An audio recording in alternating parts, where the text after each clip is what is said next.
Hello बच्चों, कैसे हैं आप सब। स्वागत है आपका हमारे यूट्यूब चैनल पर मेरी कक्षा में। और हमने पिछला कक्षा 6 और कक्षा 7 का प्रश्न पत्र हल कर लिया है और हमने अपलोड भी कर दिया वीडियो, आप वहां पर जाकर देख सकते हैं। और आज हम वार्षिक परीक्षा 2023-24 का कक्षा 8 का सामाजिक जो विषय है उसका हम पेपर हल करेंगे। ठीक है, तो चलिए देखते हैं, जल्दी जल्दी से देख लेंगे।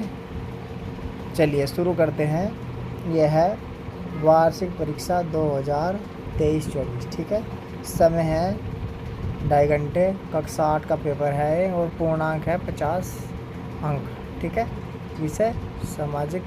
ठीक है, सामाजिक विषय है। तो चलिए अब हम देखते हैं, अपने प्रश्नों पर आते हैं। और हमारा जो प्रश्न है, पहले हम नोट पढ़ लेंगे। क्या है, सभी प्रश्न अनिवार्य हैं, ये सभी में लिखा हुआ है। ठीक है, कि कोई भी प्रश्न छोड़ना नहीं है, सभी अनिवार्य है। ठीक है, तो चलिए पहला प्रश्न देखते हैं। प्रश्न नंबर 1 का क्या है, सही विकल्प को लिखिए। ठीक है, प्रश्न नंबर 1 मतलब ये बहुविकल्पीय प्रश्न है और इनमें जो सही विकल्प है उसको लिखना है। ठीक है, जैसे यहाँ पर 4 विकल्प है, अ, ब, स और द। ठीक है, तो चलिए पहला देखते हैं। ये क्या है और ये सभी 10 नंबर के है। ठीक है, एक प्रश्न 1 नंबर का, जैसे एक प्रश्न 1 नंबर का। ठीक है, चलिए भारत में सर्वप्रथम कौन सा यूरोपीय व्यापारी आया। ठीक है, और ये आपने सबसे पहले ही पढ़ा होगा, पहले पार्ट में ही। और यहाँ पर ये पूछा है कि जो यूरोप से लोग आए थे, व्यापारी आए थे, उनमें ये जो 4 ऑप्शन हैं, सबसे पहले कौन आया। ठीक है, तो अंग्रेज नहीं आए, ना फ्रांसीसी आए, ना डच आए। तो सबसे पहले कौन आए थे, पुर्तगाली। और पुर्तगाली कौन था, वास्को डी गामा। ठीक है, तो उसका सही उत्तर क्या है, ब ऑप्शन पुर्तगाली। ठीक है, चलिए अगला देखते हैं। ख, विलय की नीति का संबंध है, विलय। ठीक है, तो विलय की नीति का संबंध किससे है, तो हमारा इसका उत्तर भी ब होगा, डलहौजी। ठीक है, लॉर्ड डलहौजी। ठीक है, चलिए अगला देखते हैं। ग, 1857 ईस्वी की क्रांति के लिए तिथि निर्धारित की गई। ठीक है, तो इसकी तिथि कहाँ से निर्धारित की गई, कौन सी तिथि निर्धारित की गई, तो इसका सही उत्तर क्या है, 1857 ईस्वी की क्रांति के लिए तिथि निर्धारित की गई। तो इसका भी उत्तर ब है, 31 मई 1857 को तिथि निर्धारित की गई थी। लेकिन क्या हुआ, इस तिथि से पहले ही कब हुआ, मेरठ से 10 मई 1857 से ये क्रांति शुरू हो गई। ठीक है, चलिए इसका सही उत्तर क्या है, 31 मई 1857। चलिए अगला देखते हैं हम। अगला प्रश्न है हमारा, घ, ब्रह्म समाज की स्थापना की। ठीक है, अब ब्रह्म समाज की स्थापना पूछा है। ठीक है, स्वामी विवेकानंद ने नहीं की। ठीक है, इन्होंने किसकी की, रामकृष्ण मिशन परमहंस। ठीक है, दयानंद सरस्वती ने आर्य समाज की। ठीक है, महागोविंद रानड़े इन्होंने भी नहीं की। तो बच्चे कौन, तो उसका भी उत्तर ब है, राजा राम मोहन राय ने 1828 ईस्वी में ब्रह्म समाज की स्थापना की। ठीक है, अगला देखते हैं ड। ठीक है, भारत स्वतंत्र हुआ, तो भारत कब स्वतंत्र हुआ, 15 अगस्त 1947। ठीक है, इसका भी ब ऑप्शन सही है। और अब तक जितने भी ऑप्शन देखे हमने उनका ब ही सही आ रहा है। ठीक है, अच्छा अगला देखते हैं। च, गेहूँ फसल है। ठीक है, अब गेहूँ कौन सी फसल है बताना है, रबी की, खरीफ की, जायद की या नहीं है। ठीक है, तो कौन सी फसल है गेहूँ की, रबी। ठीक है, चलिए अगला देखते हैं। 6, नरोरा परमाणु ऊर्जा उत्पादक केंद्र स्थित है।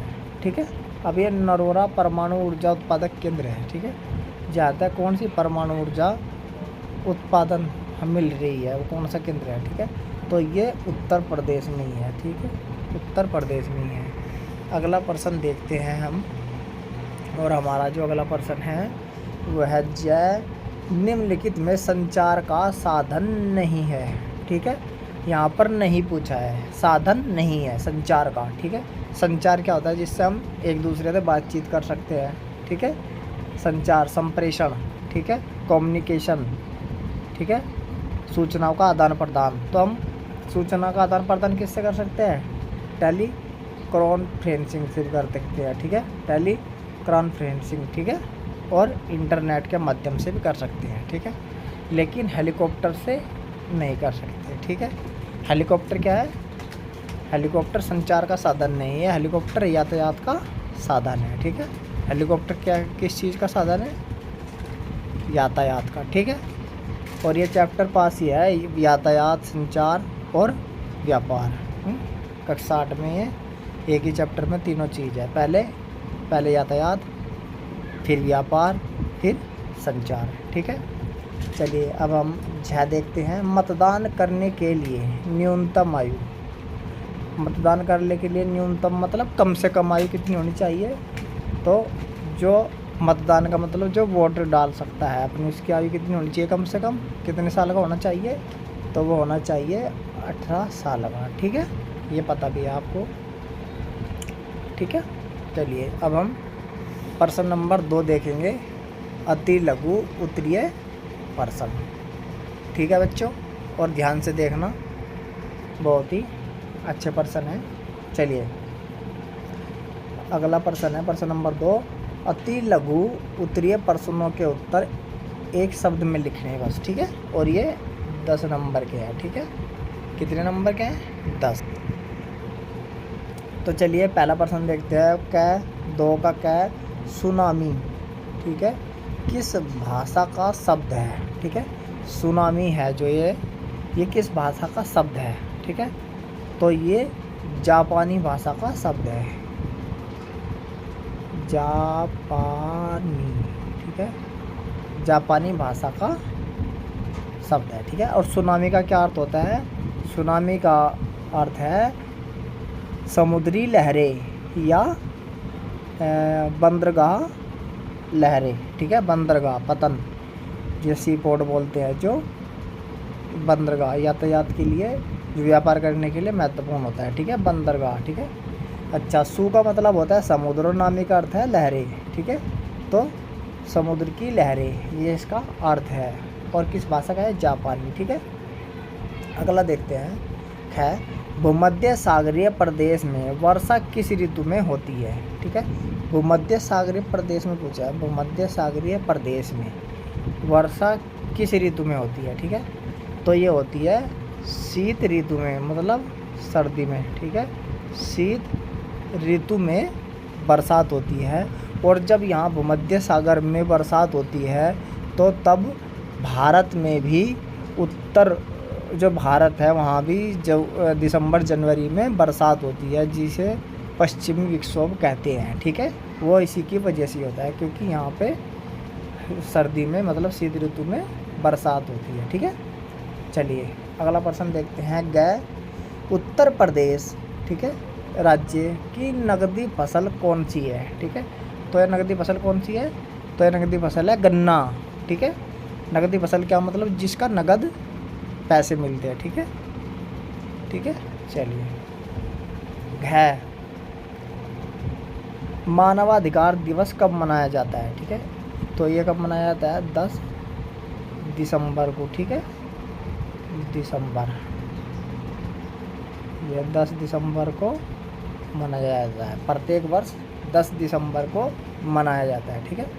अगला है, लौह पुरुष किसे कहा जाता है? ठीक है, तो लौह पुरुष किसे कहा जाता है? सरदार वल्लभ भाई पटेल को, ठीक है, सरदार वल्लभ भाई पटेल, और वे भारत के पहले गृह मंत्री थे, ठीक है। चलिए, सरदार वल्लभ भाई पटेल को क्या कहते हैं? आयरन मैन, मतलब लौह पुरुष, ठीक है। चलिए अगला प्रश्न देखते हैं। चाहे तुम मुझे खून दो मैं तुम्हें आज़ादी दूंगा, यह कथन किसका है? मतलब ये वाक्य, ये बोल किसने कही है? सुभाष चंद्र बोस, ठीक है, सुभाष चंद्र बोस ने कहा है जब उन्होंने अपनी आज़ाद हिंद फौज तैयार कर रखी थी, तो तो तब उन्होंने कहा था कि तुम मुझे खून दो, मैं तुम्हें आज़ादी दूंगा। ठीक है, इसका मतलब ये था कि तुम मरने से मत डरना, यदि मौत भी आ जाए तो कोई दिक्कत नहीं है। ठीक है, लेकिन यदि तुम नहीं डरोगे तो मैं तुम्हें क्या कर दूंगा, आज़ादी दिला दूंगा। ठीक है, इसलिए खून दो का मतलब यही था कि यदि मरना भी पड़े तो बेशक मर जाओ, लेकिन आज़ादी हम लेकर रहेंगे। ठीक है, ये मैं दिला दूंगा, इसलिए इसने कहा था। इनका दूसरा वाक्य भी है एक, अब दिल्ली दूर नहीं है, दिल्ली चलो। ठीक है, कौन सी, दिल्ली चलो। ठीक है, चलिए अगला देखते हैं 6। 13 अप्रैल 1919 को कौन सी घटना हुई थी। ठीक है, तो 13 अप्रैल 1919 को ये एक तिथि है, इस तिथि को एक घटना हुई थी। ठीक है, उसका नाम बताना है और उस घटना का। ठीक है, तो कौन सी थी, जलियांवाला बाग हत्याकांड। ठीक है, जलियांवाला बाग हत्याकांड किसने की थी, ये जनरल डायर ने। ठीक है, और ये पंजाब में थी जगह। ठीक है, ये भी ध्यान रखना। ठीक है, और जनरल डायर को फिर किसने मारा था, उधम सिंह ने, इंग्लैंड में जाकर, लंदन में। ठीक है, तो 13 अप्रैल 1919 को कौन सी घटना हुई थी, जलियांवाला बाग हत्याकांड। ठीक है, चलिए अगले देखते हैं। जय राज्य सब राज्य हमारा जन्म सिद्ध अधिकार है। ठीक है, यह अधिकारी गलती बन गया है, अधिकार है खाली, अधिकार।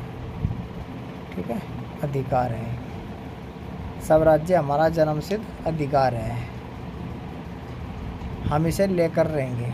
किसका कथन है। ठीक है, ये भी एक स्टेटमेंट है, ये भी कथन है, और ये भी कथन किसका है ये भी हमें बताना है। ठीक है, तो ये किसका कथन है, तो यह बाल गंगाधर तिलक का।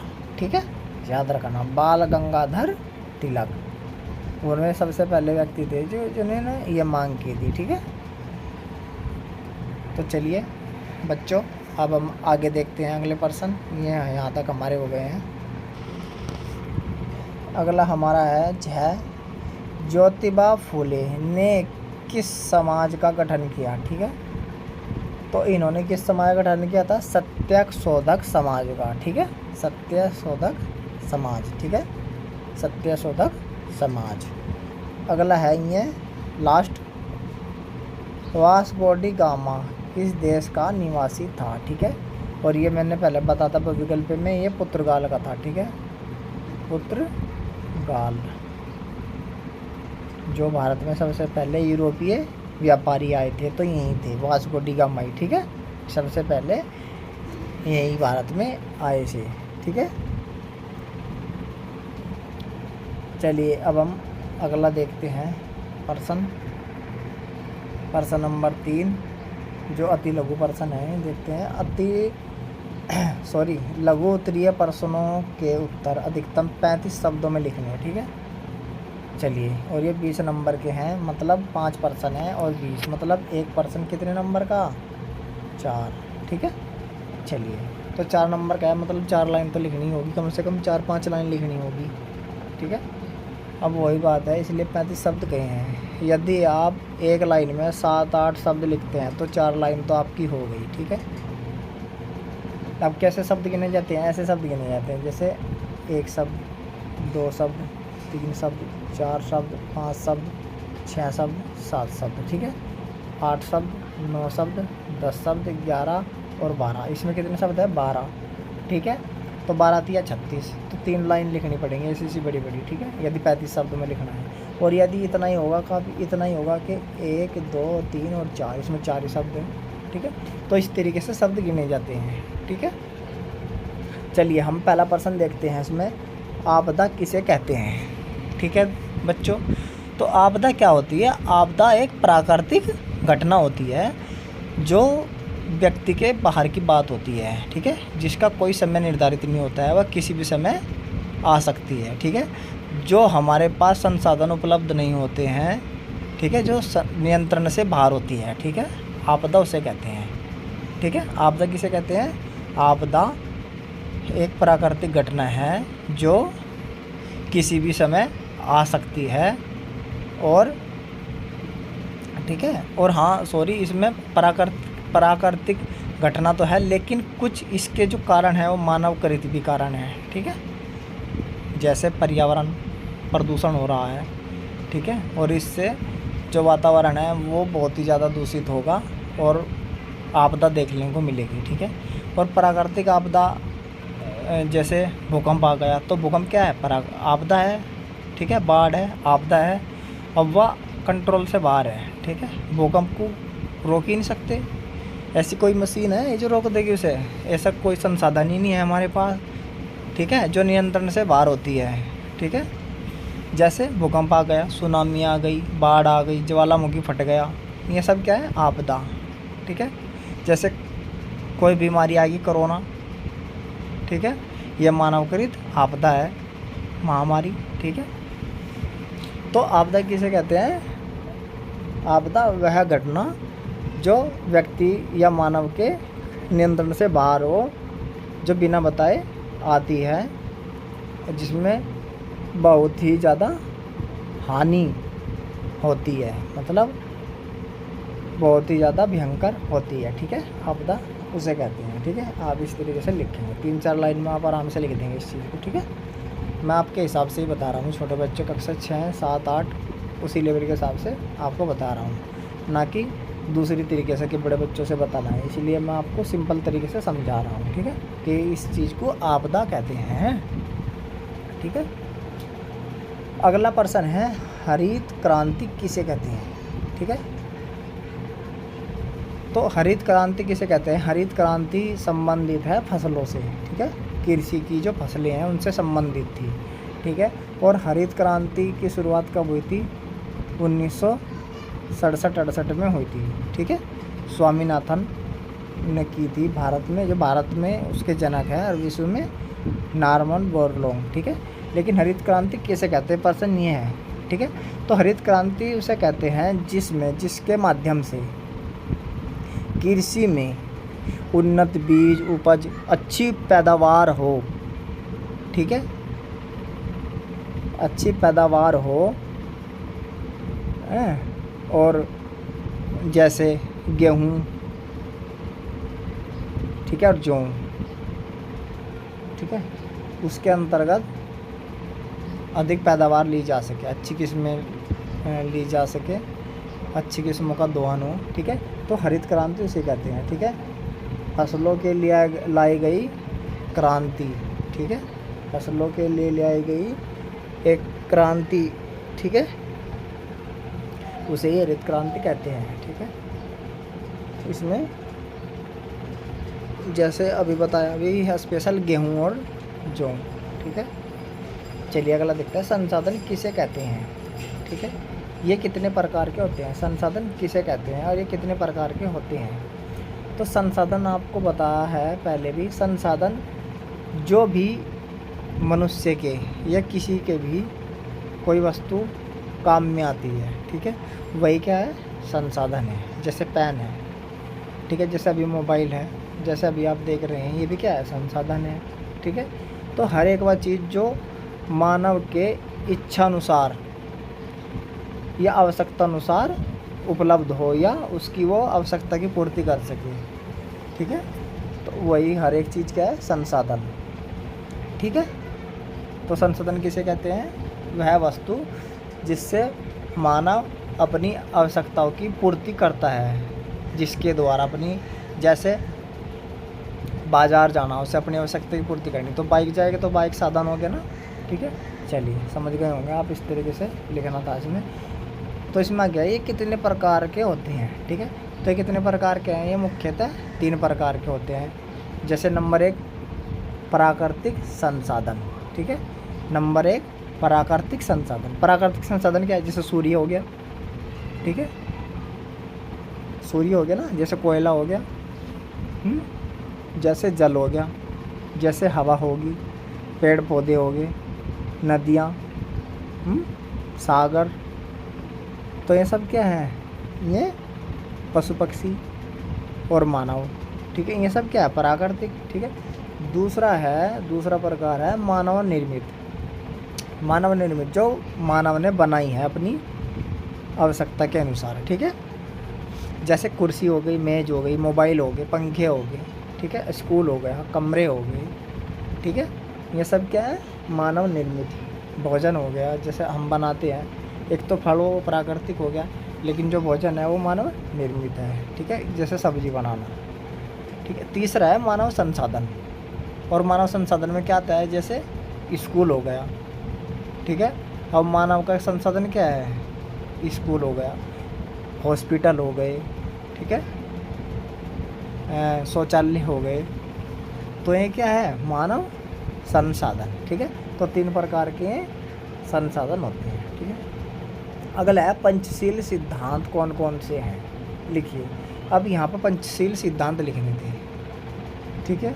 तो पंचशील सिद्धांत कौन कौन से हैं, 5 शील हैं, ठीक है, जो जवाहरलाल नेहरू द्वारा दिए गए थे, ठीक है, जवाहरलाल नेहरू द्वारा दिए गए थे, और ये विदेश नीति के अंतर्गत आता है। जो विदेशी नीति होती है ना, विदेश नीति, उसके अंतर्गत आते हैं, ठीक है। जैसे पहला होगा कि हम किसी भी देश की संप्रभुता, ठीक है, में दखल नहीं देंगे, हस्तक्षेप नहीं करेंगे। संप्रभुता का मतलब होता है जो उसकी, जो किसी भी देश की शक्ति है, अधिकार, निर्णय लेने की पावर है, उसमें हम हस्तक्षेप नहीं करेंगे। मतलब हम किसी देश को नहीं कहेंगे कि आप ऐसा करें, ठीक है, उनकी मर्जी है, उन्हें संप्रभुता है, ठीक है, उन्हें प्रभुसत्ता है, वो अपना डिसीजन खुद ले सकते हैं अपने देश के लिए, ठीक है, पहला। दूसरा है कि हम किसी के साथ युद्ध नहीं, हमला नहीं करेंगे, ठीक है, अतिक्रमण नहीं करेंगे, ठीक है। तीसरा हो गया, हम शांति बनाए रखेंगे, ठीक है, शांति बनाए रखेंगे। और जो चौथा है कि हम सम्मानपूर्वक, ठीक है, सम्मानपूर्वक और लाभकारी संबंध, परस्पर संबंध रखेंगे, ठीक है, समानता, सम्मानपूर्वक, लाभकारी संबंध रखेंगे। मतलब कि एक देश दूसरे देश के साथ क्या करेगा, आपस में समानता की भावना रखेगा, और परस्पर लाभ के, उस देश को भी लाभ हो और दूसरे देश को भी लाभ हो, ऐसा संबंध, परस्परी संबंध रखेंगे, ठीक है। और जो अंतिम है, हम किसी भी देश के आंतरिक मामलों में हस्तक्षेप नहीं करेंगे, ठीक है। जो था ना पहले वाला, संप्रभुता, कि हम उसका सम्मान करेंगे, उसमें हम दखल नहीं देंगे, तो ये भी क्या है, हम किसी भी देश के अंदर क्या चल रहा है क्या नहीं, हम उसमें हस्तक्षेप नहीं करेंगे, ठीक है। उनको जैसा करना है वो अपनी मर्ज़ी से कर सकते हैं, उन्हें क्या है, संप्रभुता मिली हुई है, ठीक है। तो ये 5 इसके पंचशील के सिद्धांत थे, ठीक है। अब है